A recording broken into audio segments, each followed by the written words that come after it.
ጠቅላይ ሚኒስትሩ በርካታ ጥያቄዎች ቢቀርቡላቸውም ጥያቄዎቹን አስረስተው ሌላ አዳዲስ ጥያቄዎችን ፈጥረው ወጥተዋል። ኢትዮጵያ ወደማይቀረው ጦርነት እያመራች ነው። እናቶች ስንቅ እንዲያዘጋጁ አልተነገራቸውም። የኪነት ሰዎችም አዳዲስ የዘመቻ ሙዚቃዎችን አላዘጋጁም። እንደ ጠቅላዩ አባባል ግን ኢትዮጵያ በግድ ተገፍታ ቃታ ለመሳብ ተቃርባለች። ሞት ተደግሶልናል፣ አቅፈነው ልንተኛ እንሻም፣ አፈር ልንመስበት ግን ክንደ ብርቱ ነን የሚለው ደግሞ የመከላከያ ሰራዊት ነው። አንድ መረጃዎች ነን። ወቅቱን የጠበቁ ትንታኔዎችን ዘወትር ለእናንተ እናደርሳለን። አብራችሁን ቆዩ። ሼርና ላይክ በማድረግም አበርቱን። እነሱ ይጠይቃሉ፣ ደሳለኝ ይጀምራል። እስከ እንደዚህ ቀደሙ ጨለምተኝነት ተብሎ እንዳይወሰድብኝ ሲል ጥያቄውን ያስከትላል። በአማራና ኦሮሚያና በሌሎች ክልሎች ያሉ ግጭቶች ተባብሰው ቀጥለዋል። በእነዚህ ጦርነቶች የተጎዱ ሲቪሊያንና የወደሙ ንብረቶችም የትየለሌ ነው። መንግስት ያውቃቸዋል ወይ ይላል። የደረሰውን ጉዳትስ ልትጠቅስልን ትችላለህ ወይ ሲል ጥያቄውን ያስከትላል። ጥያቄው ወርጅብኝ ቀጥሎም ሀገራችን ቀጣይ 50 ዓመታትን እየተዋጋች ልትቀጥል ነው ወይ ሲል የጦርነትን መራርነት ጠቀስ አድርጎ ያልፋል። ጓደኛውን የሥራ ባልደረባውንም አልረሳሁም ባለበት ንግግሩ ያለ ፍርድ ሚንገላቱ የፖለቲካ እስረኞችን እንዴት ያዩታል ሲል ይጨምራል። አስከትሎም ሰባተኛው ሀገራዊ ምርጫስ ተአማኝነቱን አይቀንስም ወይ ሲል በአጽንኦት ይጠይቃል። የዜጎች የኑሮ ሁኔታ ከዕለት ወደ ዕለት እየተባባሰ ነው። እንደ ዓለም ባንክ መግለጫ ከሁለት ኢትዮጵያውያን አንዱ በድህነት ላይ ይገኛል ሲልም በማስረጃ የተደገፈ ጥያቄውን ይወረውራል። አእምሯቸው ብዙ ያሰላሰለ የሚመስሉት ጠቅላዩ ግን ጥያቄዎቹን ጠቅለል አድርጎ መለሰ። ቀጥሎም የሚያስበውንና መንግስታቸው የሚሻውን ለህዝቡ ተነፈሱ። ለኢትዮጵያ ሰላም ያስፈልጋታል።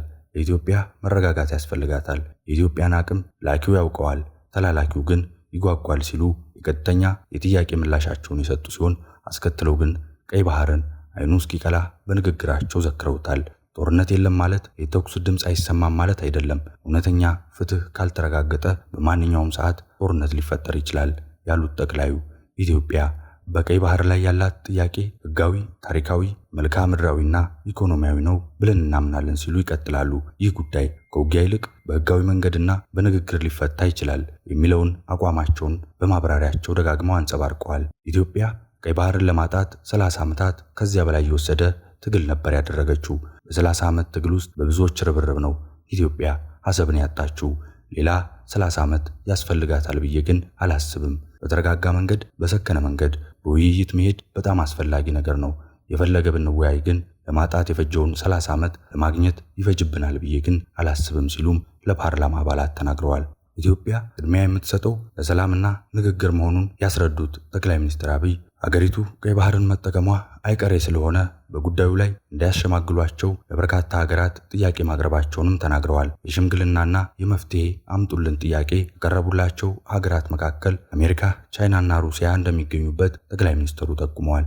ኢትዮጵያ በቀይ ባህር ጉዳይ ላይ እንዲያሸማግሏት አሜሪካ ለቻይናና ሩሲያ ጥያቄ ማቅረቧን የገለጹት ጠቅላዩ ኢትዮጵያ የቀይ ባህር ጉዳይን በተመለከተ አሜሪካ ለቻይናና ለሩሲያና ለበርካታ ሀገራት እንዲያሸማግሏትና መፍትሄ እንዲያመጡ ጥያቄ ማቅረቧ ለሰላም ሄደችበትን ርቀት ያሳያል ተብሏል። በቀይ ባህር ምክንያት ከማንም ጋር የመዋጋት ፍላጎት የለንም ያሉት ጠቅላይ ሚኒስትሩ ውጊያ ከተነሳ ግን ውጤቱ ግልጽ እንደሆነና ሀገሪቱን ማንም እንደማያስቆማት አስጠንቅቀዋል። የቀይ ባህርን ጉዳይ ለጠቅላይ ሚኒስትሩ ጥያቄ የማቅረብ ዕድል ካገኙ 19 የፓርላማ አባላት መካከል በአራቱ ተነስቷል። ጉዳዩን ከኤርትራ ጋር ባለው ግንኙነት ውስጥ እንዴት እንደሚያዩት የጠየቁት ሁለት የገዢው ብልጽግና ፓርቲ አባላት ከዚህ ቀደም በተመሳሳይ መድረክ ስለ ሀገሪቱ ሲነሳ ከሚነገርበት አካሄድ በተለየ መልኩ የኤርትራን ገዢው ፓርቲ ሻዕቢያ በሚል ስያሜ ሲጠሩት ተደምጧል።